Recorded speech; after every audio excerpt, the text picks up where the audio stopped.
Hi guys! Naglalakad po ako sa school.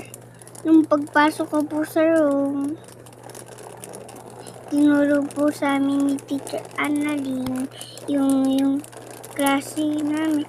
Tinuro po sa amin. Nung pagpasok po namin, ang laki-laki po.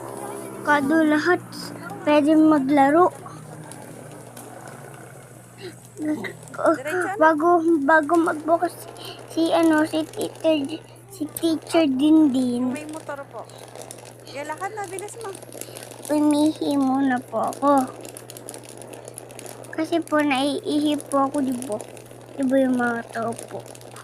Umiihi po, diba? Naiihi po ako eh. Naiihi po ako. Nakita po ako. Diyan.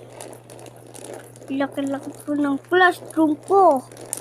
Meron po akong meron po akong star. Ang ganda nga po eh. Kay Ate March